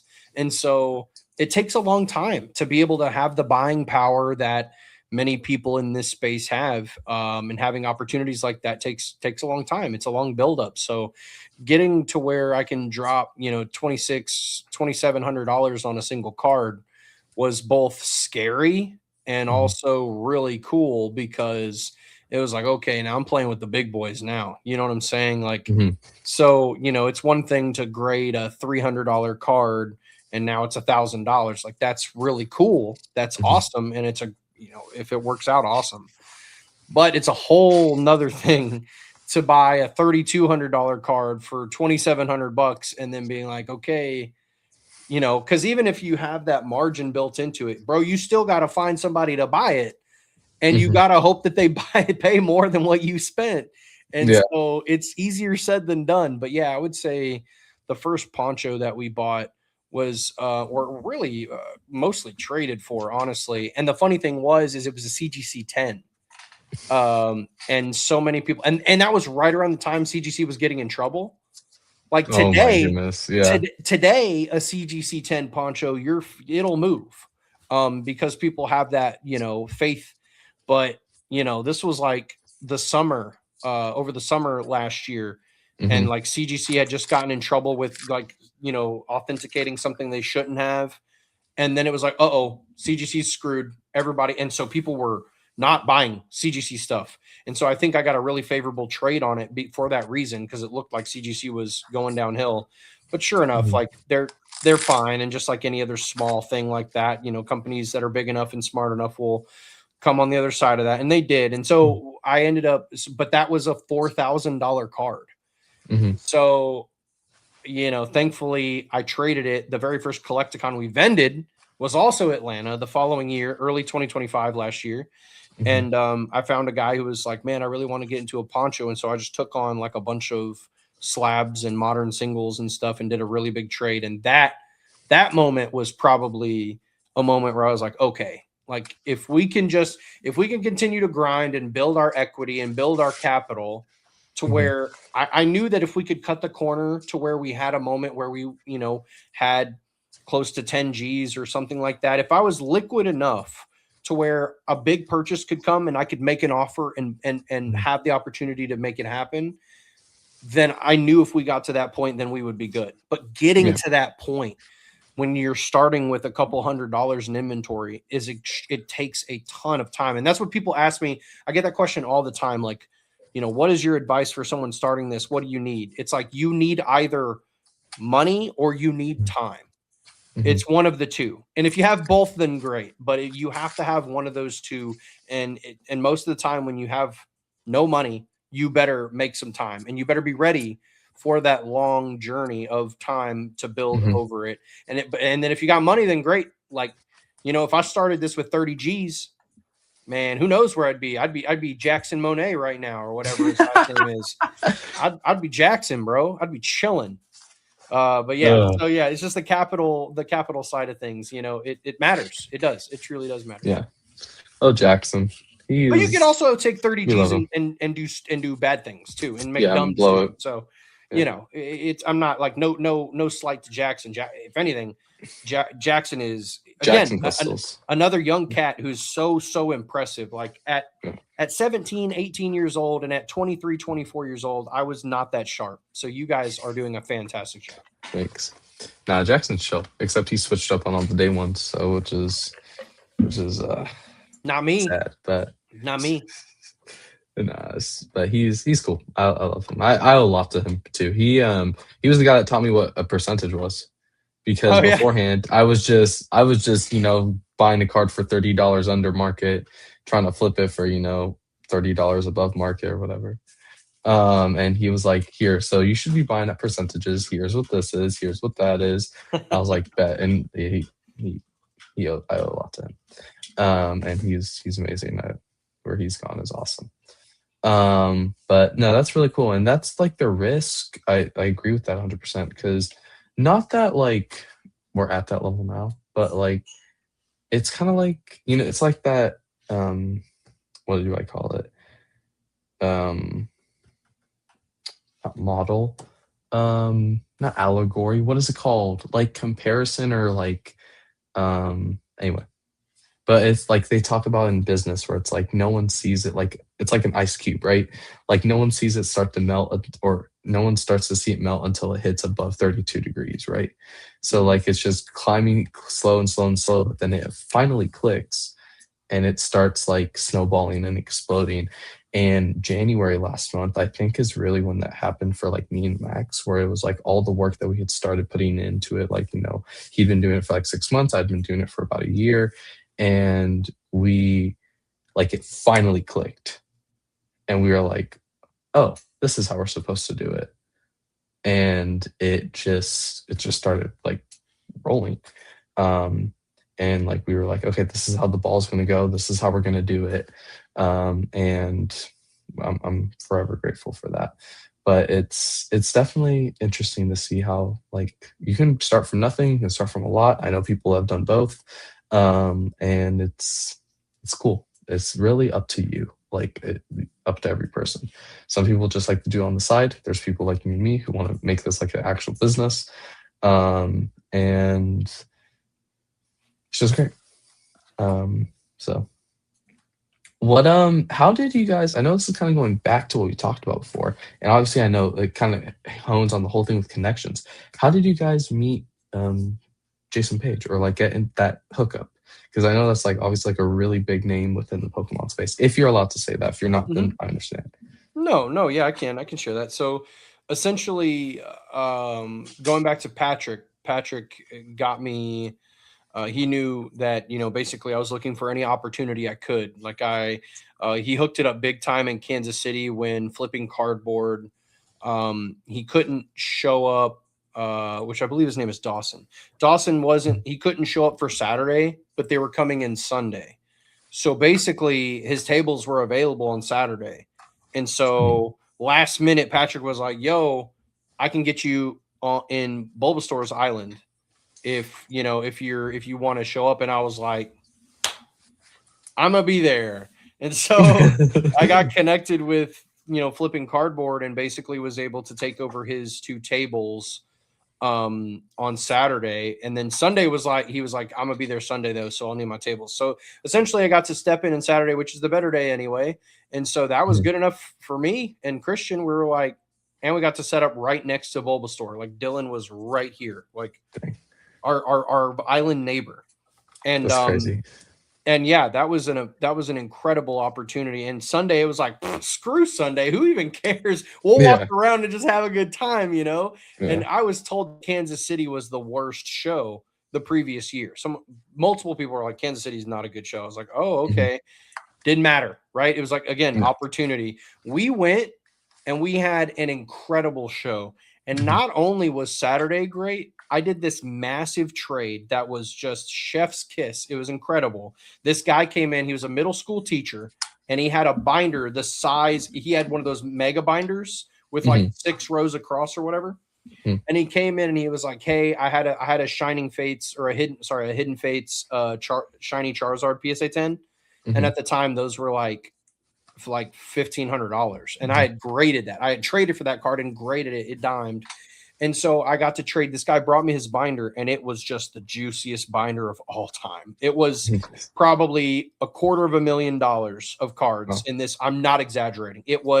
He had like 11 Generations Mews in there, all like LP or better. He had all the mid-era tag teams, multiples of them. He had everything, the entire Hidden Fates shiny collection, everything, bro. He had everything. It was, I looked at him. I was like, I don't know where to begin. I don't know what to do. And I was like, and then at the same time, I was like, I have to act quickly because he wants to trade. And so I got my trade margin and traded for a bunch of singles that were awesome. So anyways, had this incredible Saturday, got done there. And then at the end of the show, Dylan was like, hey, was it good for you guys? And I was like, bro, it was awesome. Like, we got a chance to buy and trade, which never happens at CollectCon because we're always in the back of the show. Like, they had already sold and traded all their good stuff by then. And he looked at me. He was like on the ground because he's putting like the shirts away and stuff. And he looked at me like this. He looked up and he went, so you like the Bulba buff? And I was like, yeah, bro, I was feeling the Bulba buff 100%. So yeah, so that was an awesome show. And then Sunday happened. We were just walking around. And then Patrick we were walking around, and me and Christian just stumbled. My wife just let my dog in here. That's Willow, everybody. And we saw a table was empty, and Patrick got me connected with the Collecticon guys, and I was like, hey, can I just buy this table? I was like, I'll pay you guys. And so I paid the full weekend rate for this one table. And so we got to set up on Sunday Nice. on just a random table. And then Chum Lee came and spent like $5,000 with us Oh and bought wow. like $5,000 of our slabs. So it ended up being an incredible weekend. That was just spur of the moment, literally like, hey, can you make this happen? And we were like, yep, let's just make it happen. And so again, connections, knowing the right people, getting connected. And so to your original, that the Kansas City thing was just too cool not to share. But No, that's awesome. shortly after that, again, we're just in limbo because we just kind of are going to shows that we can make it to and kind of go from there. I got connected in Chicago with some other homies. There's like a secret Discord for people looking for CollectCon tables that sometimes get in. So got into a few there, just scrapping it all year. And then eventually, before Houston, I got a call from Patrick and he was like, hey, I had somebody reach out that, had availability. He goes, he's like, would you have any interest in setting up a Jasion Page? And I was like, bro, what? Yeah, I would. Yeah, sounds amazing. Because like many of us, like I grew up like Pokemon, the show is what got me excited. I love watching the original show. I watch it with my son. I've been watching it for, the majority of my life. And so, yeah, Jasion Page was a big part of that. And when I got that opportunity to connect with them, Patrick connected me to Ryan, who is Jason's business manager, and he leads the charge on the Jasion Page experience. And so I got connected with Ryan. He was like, "Hey, man, like, Patrick speaks very highly of you. Happy to have this opportunity. Like, come on in." And so I vended Houston with them, and it went awesome. And there was actually a interaction that happened that I think kind of sealed the deal for me with them that made that like got them like being like, yo, we want this guy back. There was an interaction where someone purchased something and then they decided they had, I guess, business. They had buyer's remorse on it. And they came back and were kind of like raising like a stink about wanting a refund on a card. And like, it's very clear, like most vendors are not just handing you your money back, especially if like hours and hours pass. And they have a very clear, like when they sell something, it's final sale situation. And I think what happened is the guy took the card to somebody else and someone was like, what? It's not worth that. So anyways, there's just some stink about like some guy having buyer's remorse. And he came through and he was raising his voice and cursing. And like, there's like kids around our table. I'm actively helping like 4 customers and he's like shouting into my interaction as well and just kind of raising a stink. And Ryan's trying to like calmly explain the situation. The guy's really not having it. And so I just stepped in and was like, hey, you guys, because they had come to my booth before and they showed interest in a Magikarp. Is that Paldea Evolved? The big Magikarp SI? Yeah, the it's Paldea Evolved, right? Yeah, the Camilla one. Yeah. So, at the time, I don't know what it was doing. It was like 290 or something like that. And they had shown interest in that card before this interaction happened. So they're screaming and shouting. I was like, hey, I just stepped in. I was like, hey, guys, like, what would make this right for you? I don't know what this situation is. I have no idea what occurred here. What would make this right for you? What would have you leaving happy? And the guy was like, oh, well, I just want my money back. And I was like, how much did you spend? And he goes, $300 or something. And I was like, okay. And just literally zero hesitation, I walk over to my case, I pull that Magikarp out, and I just hand it to him. And I'm like, does this make it right? I was like, I can't give you $300, but I can give you this. And the guy was like, you don't have to. And it was like, he was just like shocked, I guess. And so was Ryan. Ryan was like, what? And so anyways, again, it was just like, look, at the end of the day, like doing right by people, and like not saying that he didn't do right by him, but again, like just like, let's move on. Right. And so I don't know. I was just trying to douse the fire basically. And I don't know, like a $300 card, is it worth like saving face? Whatever. Right. Like to me, I didn't see it as a $300 loss. I just saw it as like, again, just like buying positive equity, like doing right, whatever that means. Someone could argue that I shouldn't have, whatever. At the end of the day, it's like just buy positive equity in people, do right by people, and then you know, I believe it all comes Yeah. back to you, right? So Yes, anyways, exactly. that interaction was, they were impressed by that. I didn't do it to win anybody over or whatever. Like I said, it was Mhm. like a really spurt. Like I was actively helping 4 customers. I had people in both of my binders. I had someone buying a slab for me, and I was someone else was like trying to hand me cards to trade.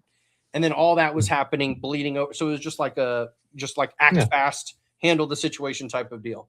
And so they were really impressed by that. And they were like, you know, you didn't have to do that. Like we're brand new to each other. Like we just met type of thing. And they just thought that, you know, they kind of saw the integrity in me, and they were like, look, we would love to have you back. And being here and representing the Jason Page brand. And, you know, you're the type of person we want sharing a space with us basically.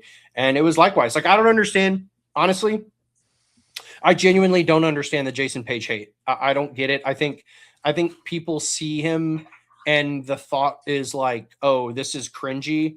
And it's Yeah. like, bro, you're here vending and selling Pokemon cards. Like, do you have a deep passion for like that? You know what I'm saying? Like Jason Yeah. Page is very much the young generation's talent, right? And Mhm. so to me, when he's up there performing, it's like if you're a fan of the old Pokemon, or if you're a fan of the show and you're a fan of the voices and songs he does, like it's very, it's young and thoughtful. It's not like, Mhm. bro, it's not for you. If you're annoyed by it, it's not for you. So like, Yeah. I don't know. I just don't understand the hate because he's one of the nicest guys I've ever met. And I those guys are so genuine and so caring, and like they truly do put other people in front of themselves.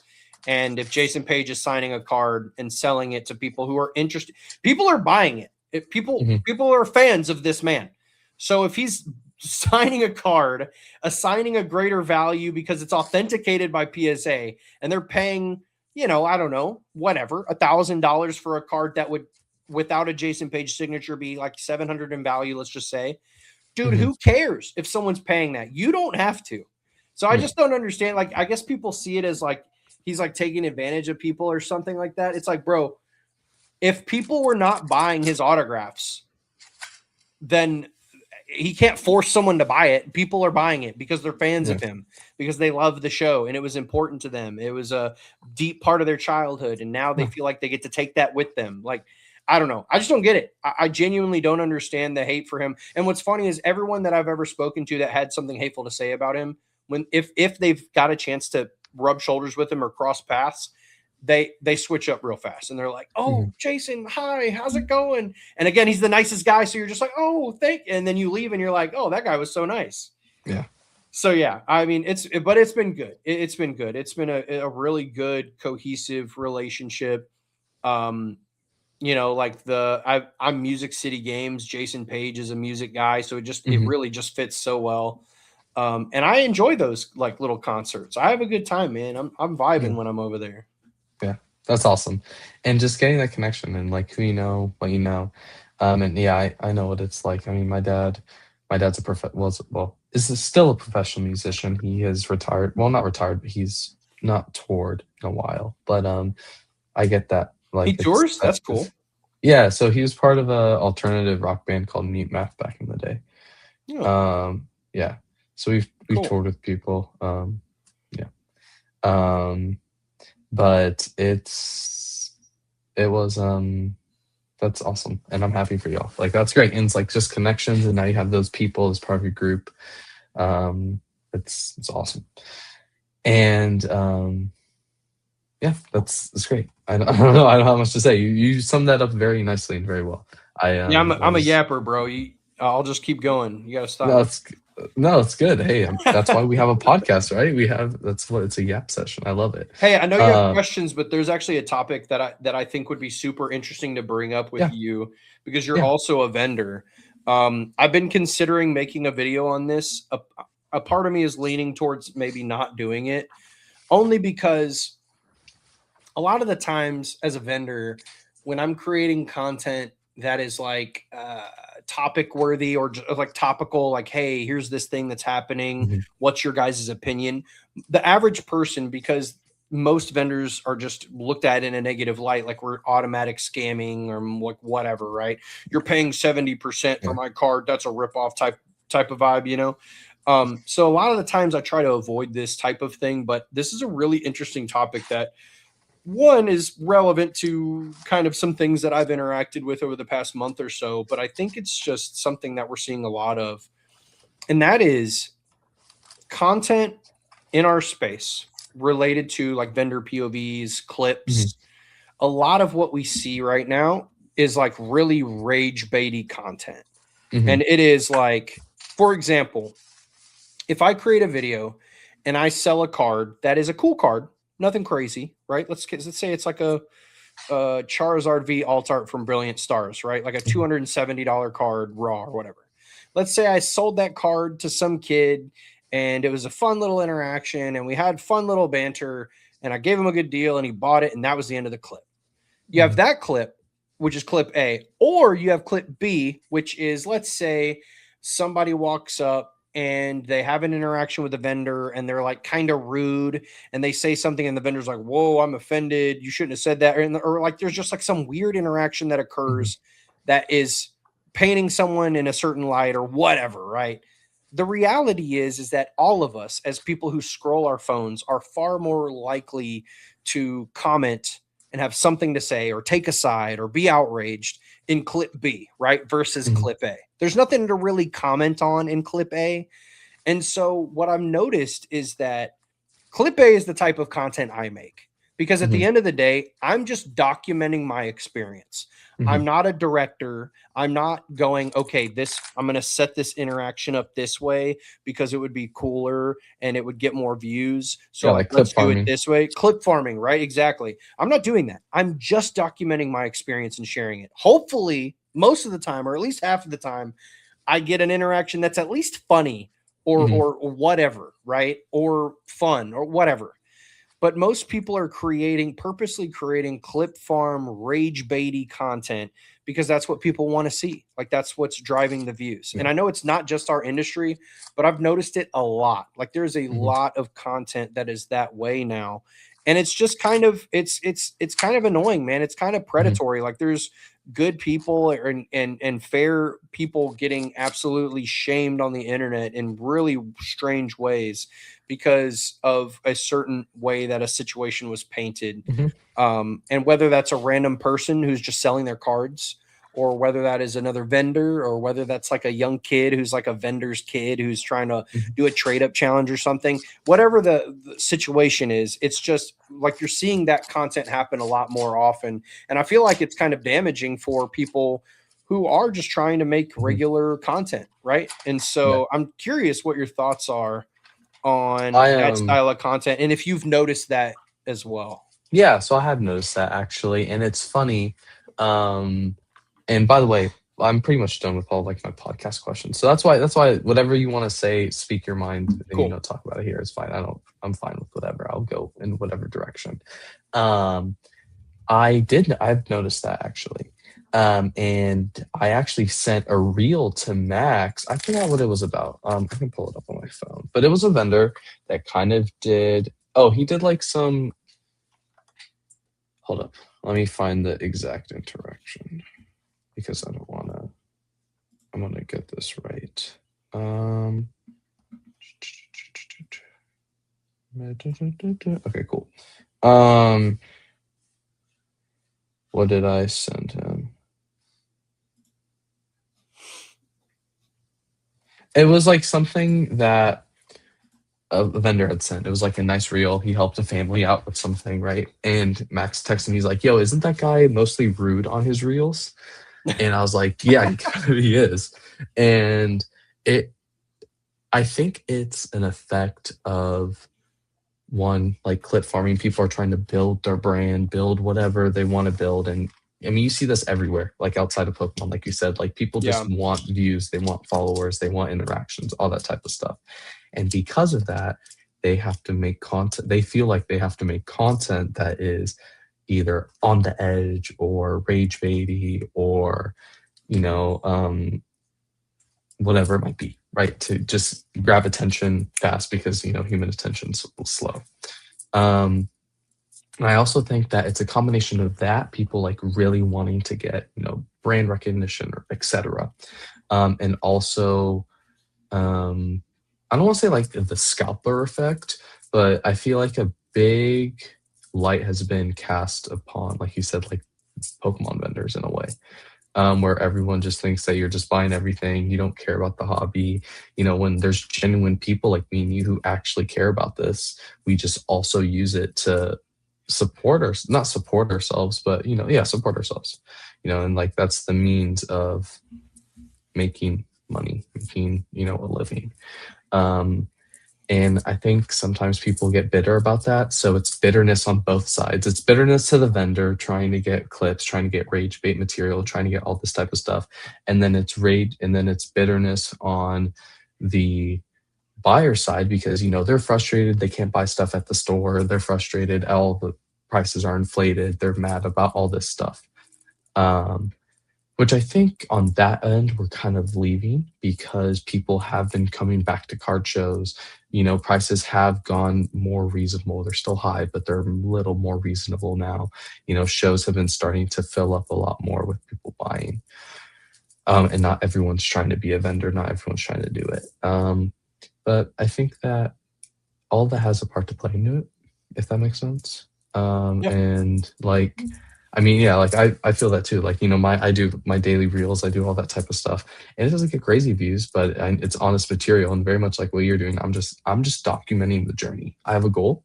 I make my goal very, very, um, very clear. I want to make $1 million business, continual, like worth business or whatever. I want generating business with Pokemon because that's what I see with it, and I love doing it.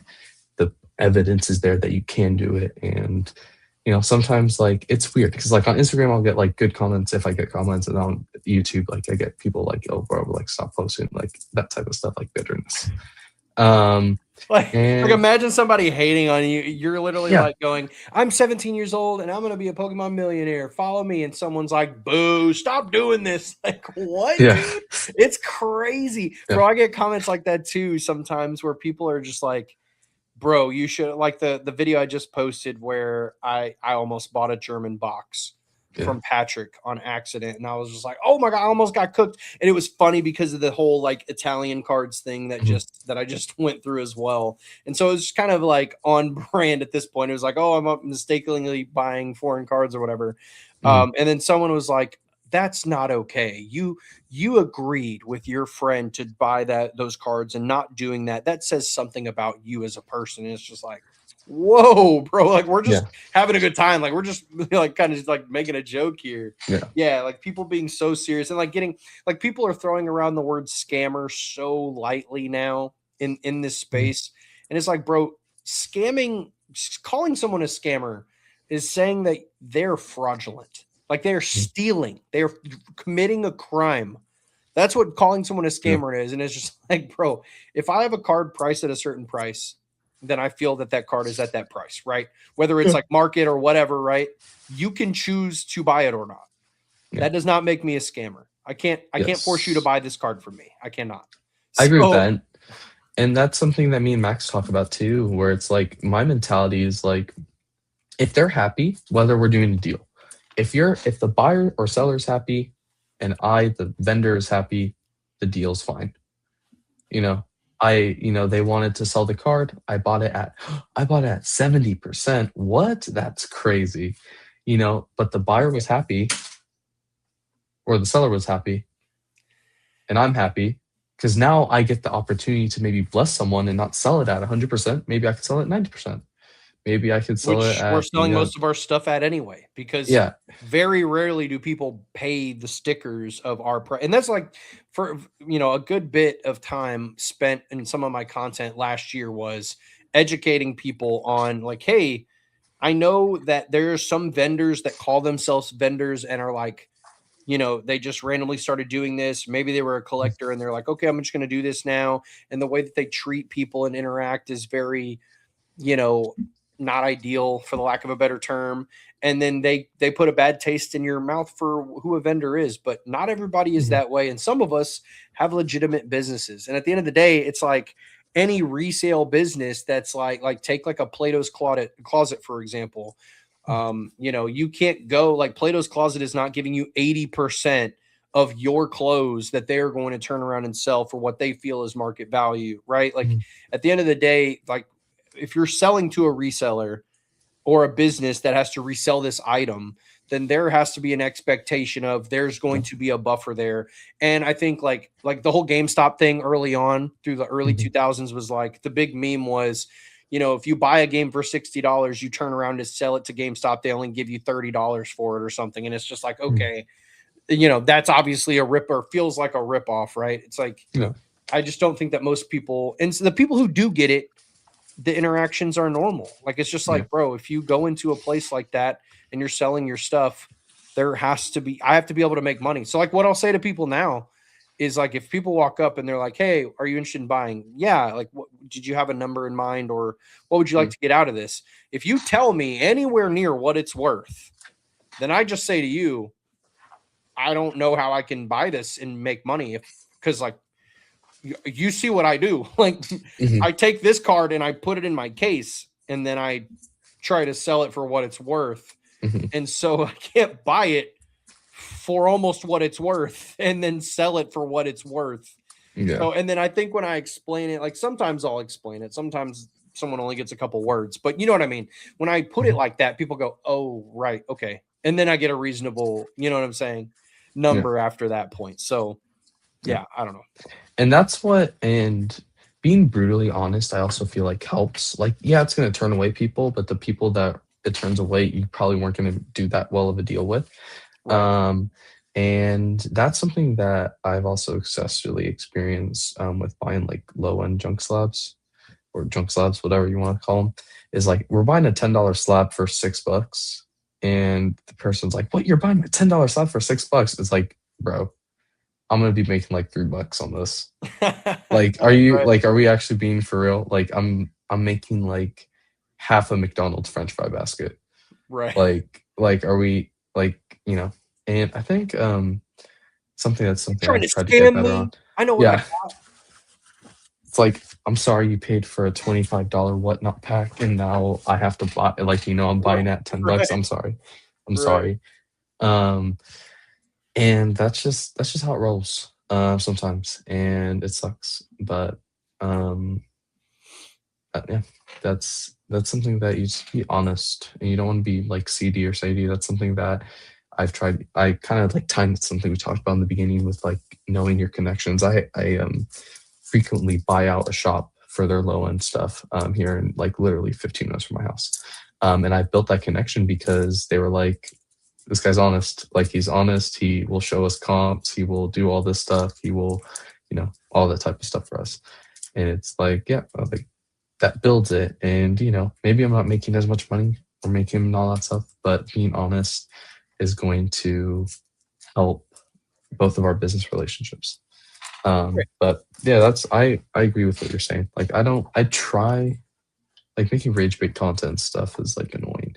If anything, I'm the like, me as the vendor, I'll get mad at like someone that's trying to walk by my table, but then I don't like say anything to them. Like, I'll just like, you know, keep it in and be like, all right, like, be cool. And then they'll leave, and then I'll be like, you know, like, I need to take a breather. Give me like 5 minutes outside to like Right. process that. Well, there's like a difference between documenting something that happened that it might be considered rage baity, maybe, but it was like a genuine thing that happened versus purposely like scripting an interaction that you know is going to be pure rage bait. That's what I'm saying. It's like, and I understand that, like, look, don't get me wrong.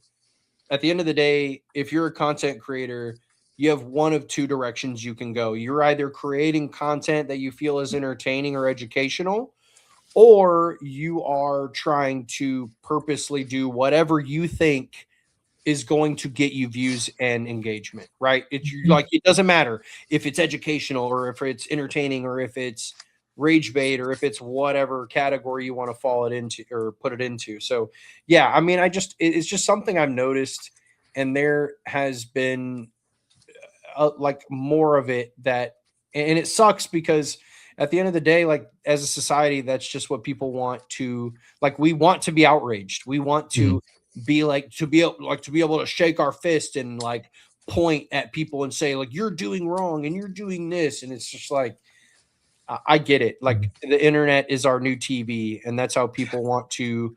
That's what good TV is, I guess. But at the end of the day, I'm just going to continue to create content. I'm just going to continue to document, really. And if it's cool, if it's good, then awesome. There's plenty of people that have said that they enjoy it. That's great. I know I'm heading in the right path. I don't feel like I need to script a situation that is going to enrage people or whatever. And I feel like that people can tell when a piece of content is genuine or not.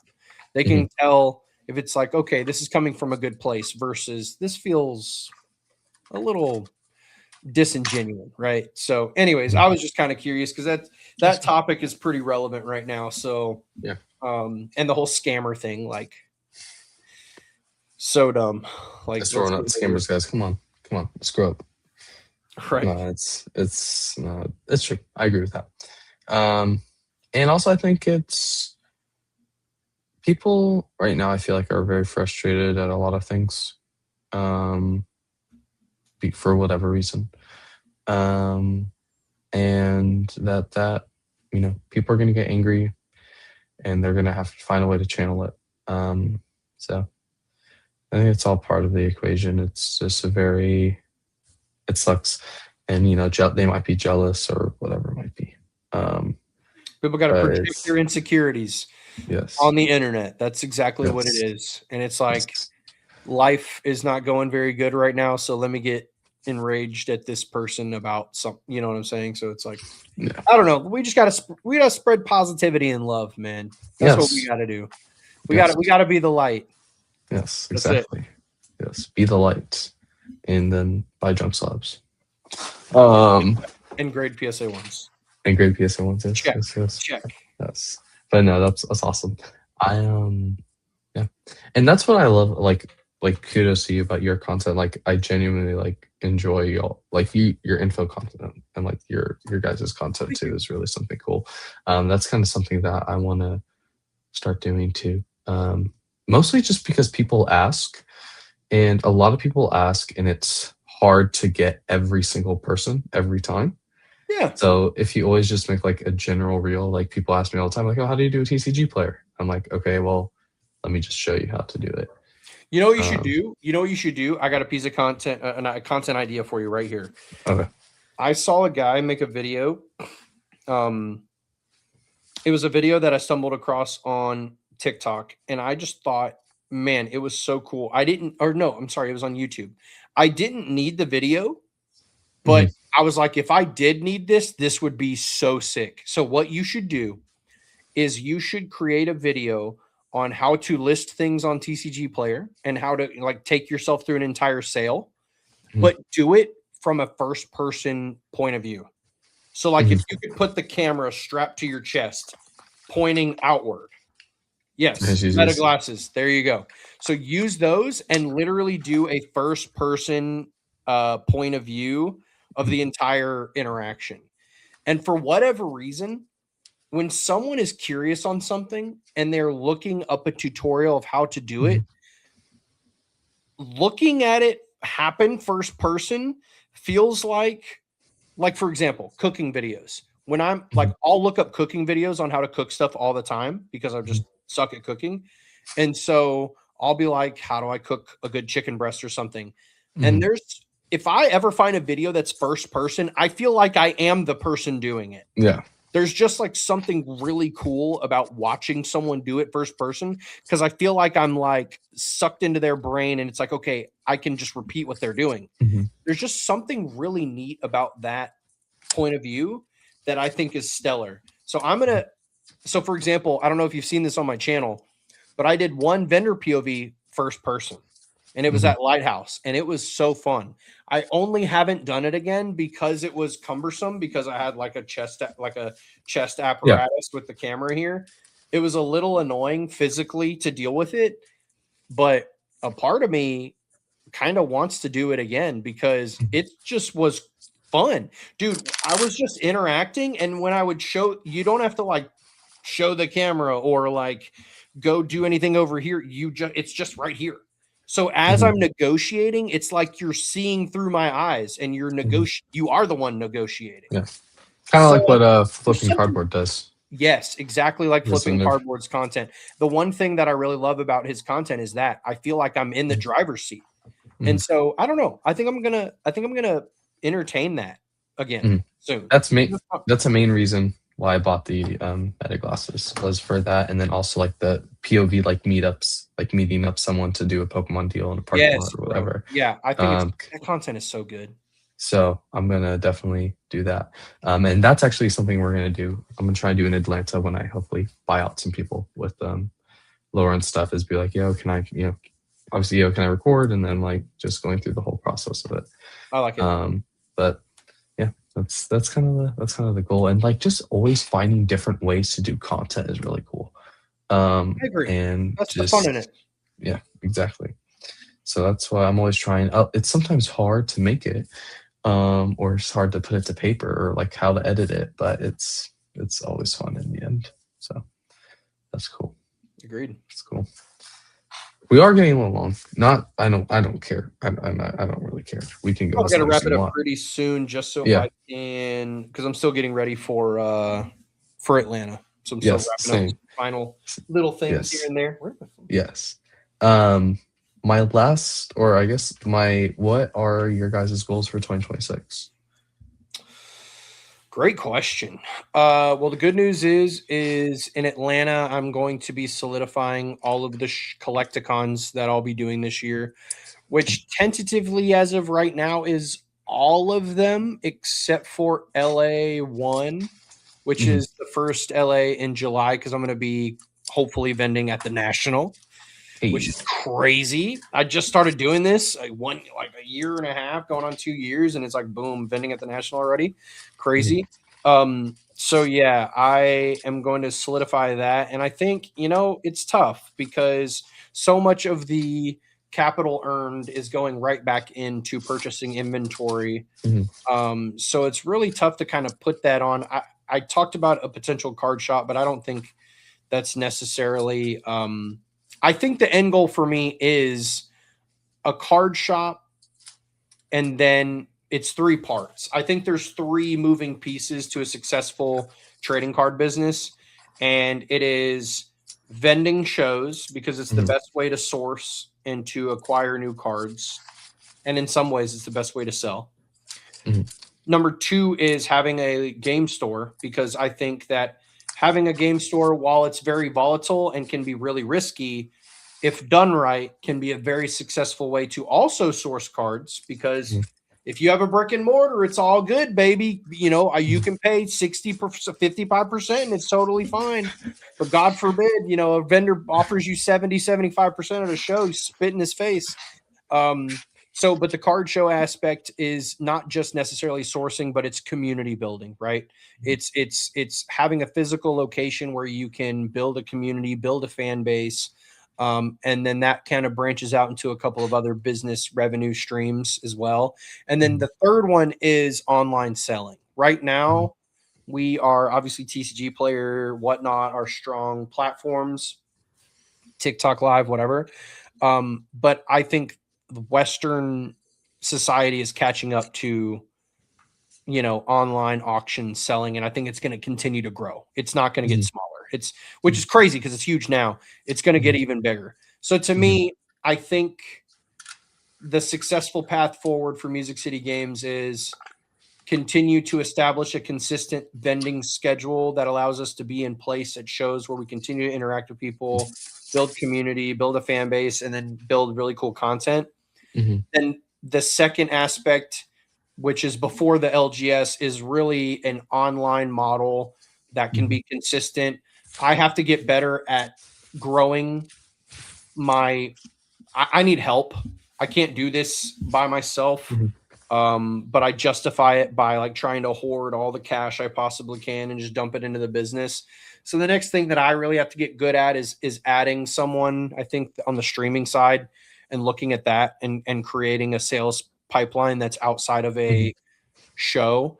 And then the third aspect would be building a physical location where we can start to host people. And just I think that's the holy trifecta of building a card business. I don't think you have to have all those things to be successful. Plenty of people only do streams, plenty of people only vend, plenty of people only have an LGS. But to me, if I think that could be a very successful platform, because you got to look like, and I go back and forth on this all the time. To be completely honest with you, I don't think there's a right answer, and who knows, maybe this answer even changes in the near future. I feel like it kind of fluctuates for me because, like the Bulbasaur, his business method, his business model is what I'm trying to achieve right now. Like, I want to be able to do shows that are the shows and content, and those two elements are the primary elements of my business. Ideally, that would be the way to go, because if I don't have an LGS and I'm focusing solely on shows, I'm spending a little less money and I have more flexibility and time, and then I lean heavier into content. I think that's probably the better answer for your question. And I think that's probably where I want to be. But what it feels like currently is I have a little bit of like spinning wheels syndrome a bit because of as much money as I'm generating and doing really well with that. It's also a challenge because, again, like I said, so like more money, more problems in terms of the more money that comes in, the more inventory, so I can scale and continue to scale that side of things. So, and one thing I'll go ahead and share this too, because I like to be transparent, just as like a small business update where currently Music City Games is. So last year we ended in like a very small profitable margin. We did 184,000 in revenue, and then the expenses were probably around like 172,000 or so. So the profitability was obviously very low, but the cool part about that is that the inventory year over year grew from, at the end of 2024, I think we were sitting at like 16K in inventory, something along those lines, with like, I don't know, 4K in assets. So maybe 20K in total assets, to where at the end of 2025, we were at like 47K or 46K in inventory and 4 or 5K. It's like 51K in total assets. So that's the good news. Is it feels like I'm spinning my wheels because there's not like, because the money is just in and out so quickly, so consistently. But the reality is that like the business is growing from an inventory standpoint, from a asset standpoint. So that's the good news. So I would say, moving forward, I think like kind of following the Bulbasaur model is kind of the goal for me, I think. Yeah. I think that that's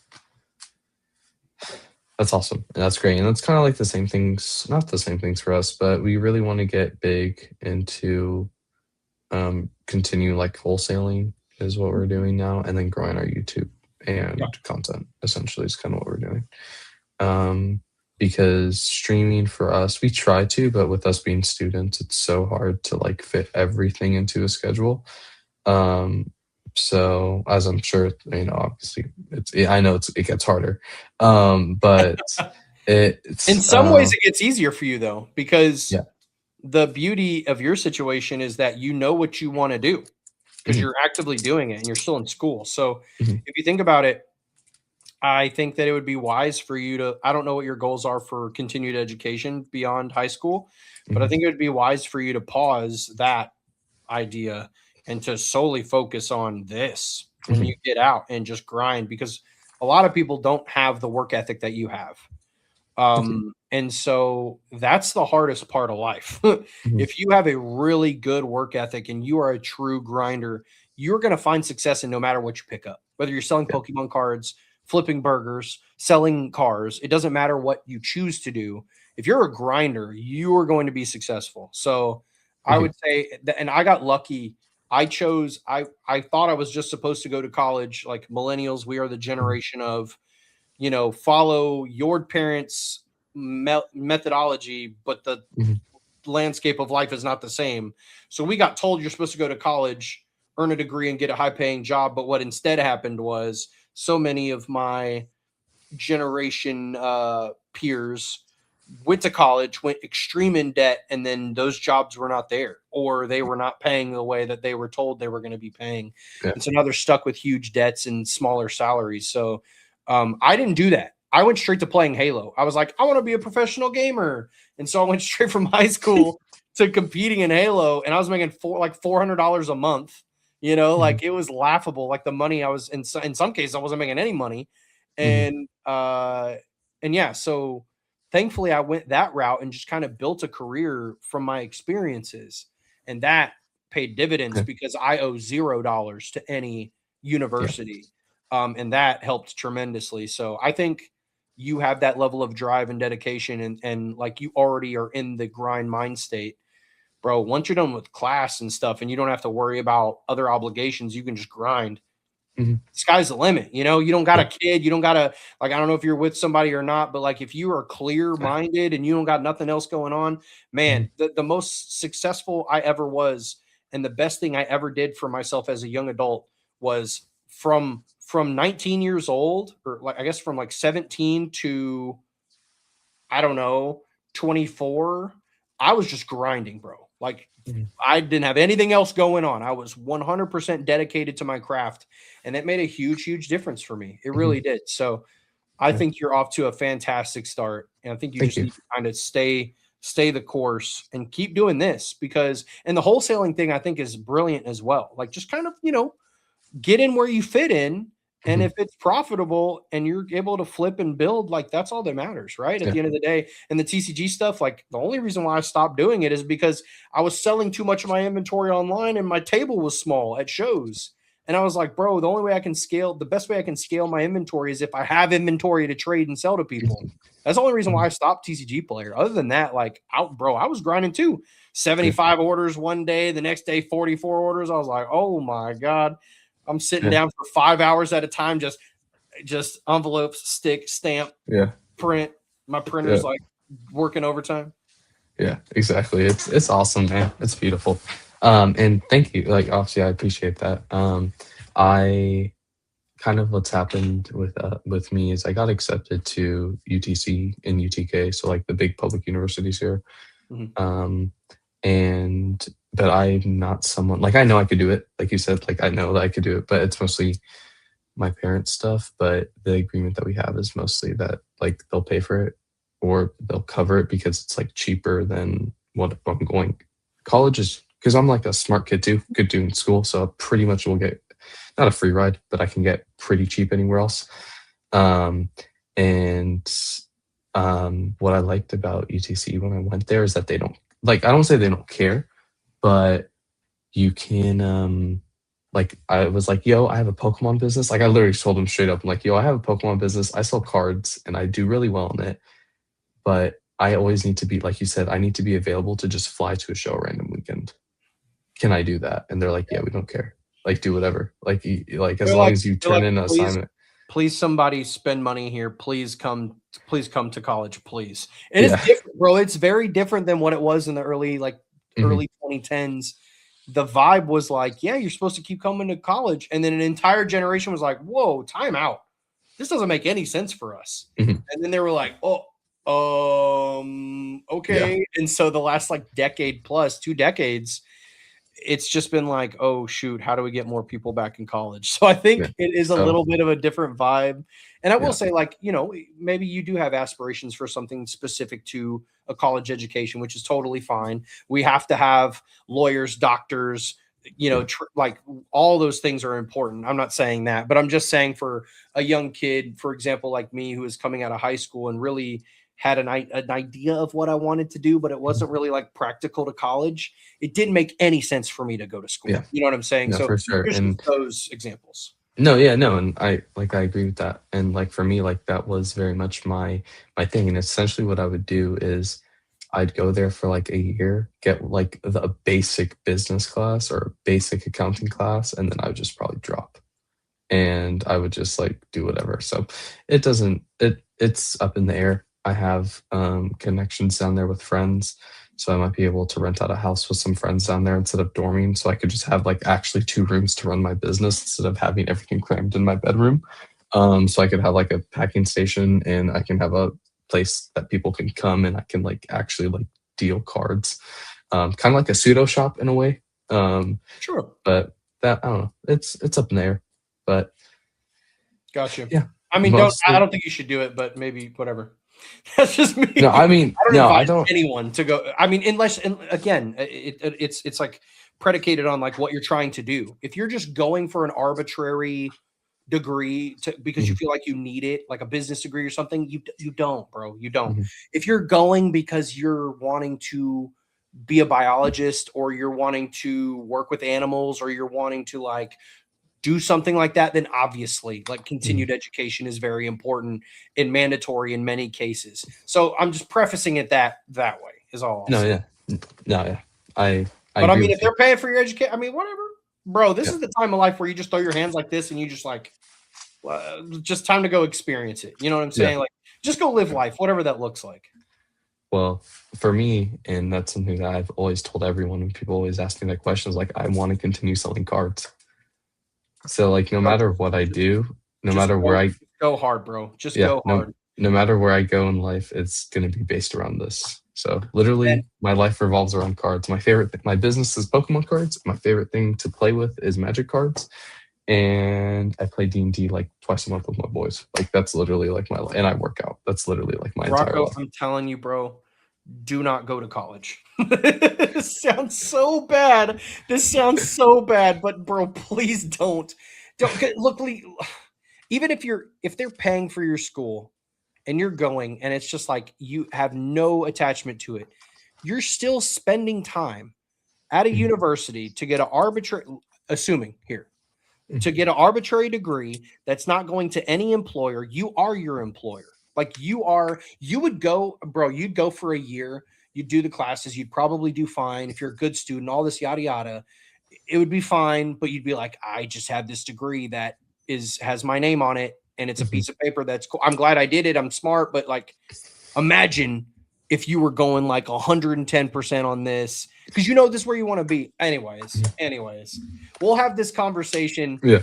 off of a podcast where I can be even more real and honest with you. But I bet you there's people out there that are going to agree with me. I would never steer you in a direction that I didn't feel I wouldn't tell myself the exact same thing. You know what I'm saying? Like, Oh, yeah. I literally lived this example. I knew what I wanted to do, even though at the time it was like, come on, bro.